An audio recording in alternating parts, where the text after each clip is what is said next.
AITA for refusing to rehome my dog because my friend's child is allergic. I, 32F, have had my golden retriever, Milo, for 6 years. I got him during one of the hardest times of my life, when I was dealing with the loss of a parent and an unexpected breakup that left me completely alone in a city I had just moved to. I had no family nearby, no real support system, and was sinking into one of the worst depressive episodes I've ever experienced. Milo was my light in all of that. I got him as a puppy, trained him myself, and he became my constant. He's incredibly well-behaved, sweet, and friendly, the kind of dog that people stop on the street to pet because he's just that lovable. I work from home, so we're together all the time. He sleeps in my room, follows me around the house, and genuinely feels more like a child to me than a pet. I own my home, a modest but comfortable place with a big yard. There's a detached guest house on the property that I normally rent out, but I'd been between tenants for a few months.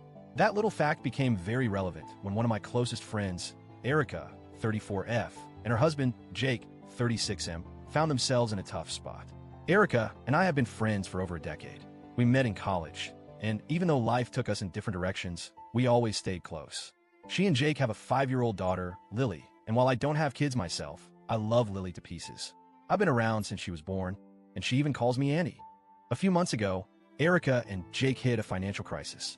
Long story short, they had to leave their rental unexpectedly due to their landlord selling the property, and they were scrambling to find something affordable.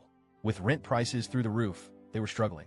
They had a temporary option to stay with Jake's parents, but that was several hours away, and Erica didn't want to uproot Lily from her school if she could help it. Since I had the guest house sitting empty, I offered to let them stay there rent-free until they got back on their feet. I figured it was a win-win. They'd have a place to stay, Lily wouldn't have to change schools, and I wouldn't have to worry about finding new tenants right away. But before they moved in, I made one thing very clear. Milo is part of my household. He lives in a main house, but roams the shared yard. That's his home. I made sure Erica was okay with that before they moved in, and she assured me it wouldn't be a problem. Spoiler, it was a problem. The first week was fine. They settled in, and I honestly thought it was working out well. Then, one evening, Erica sat me down and told me there was an issue. Lily, she said, was allergic to dogs. This was news to me. Erica had never mentioned it before, despite all the time she had brought Lily over to my house in the past. But apparently, it wasn't a severe allergy, no anaphylaxis, nothing life-threatening. She would just get itchy and sneezy when she was around Milo for too long. Obviously, I felt bad. I don't want Lily to be uncomfortable in a place that's supposed to be safe for her. So I immediately offered to make adjustments. I told Erica that I'd keep Milo out of the guest house entirely, and even suggested getting an air purifier to help with allergens. I was more than willing to work with her on this. But that wasn't enough. Erica told me that even having Milo in the yard was too much of a risk, and that I needed to rehome him entirely if I wanted him to stay. I actually laughed at first. Like, I genuinely thought she was joking. I said, "Wait, you're not serious, right?" She was.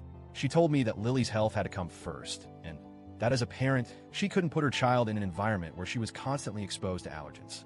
She said that if I truly cared about their well-being, I would make the sacrifice. I was stunned. I reminded her that I was doing them a massive favor by letting them live here for free.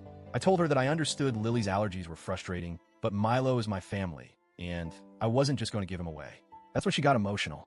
She said I was choosing a dog over a child, and that if I had kids of my own, I'd understand how selfish I was being. She accused me of endangering Lily's health and told me I was putting my own convenience over a little girl's well-being. I won't lie, that stung. I started to doubt myself.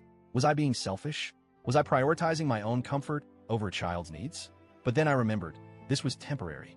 They weren't being forced to live here. They had other options. If the allergy was really that unbearable, they could go stay with Jake's parents. I told her as much. I said, "I love you guys, but I'm not giving up my dog. If it's that bad, maybe staying here isn't the right solution." She lost it. She called me heartless, accused me of not caring about them, and stormed out. That night, they packed up and left to stay with Jake's parents after all. Since then, Erica has barely spoken to me. She'll send the occasional passive-aggressive text, but she's clearly furious. Some of our mutual friends think she was way out of line for demanding that I rehome my dog, but others have taken her side, saying that as someone without kids, I don't understand, and that I should have tried harder to compromise. But what was I supposed to do? I did try to compromise. I offered to keep Milo away from them, to get an air purifier, to do whatever I could short of giving him away entirely. But that wasn't enough for her. I feel guilty because I never wanted things to end like this. I hate that Lily was uncomfortable. I hate that my friendship with Erica is probably ruined. But at the same time, I can't imagine giving Milo up. He's my best friend, my family, and she expected me to just let him go because they needed a temporary place to stay? I don't know. Maybe I really don't get it because I don't have kids. Maybe I should have tried harder. Maybe I should have just let them go without the argument and saved the friendship. So, Reddit, AITA,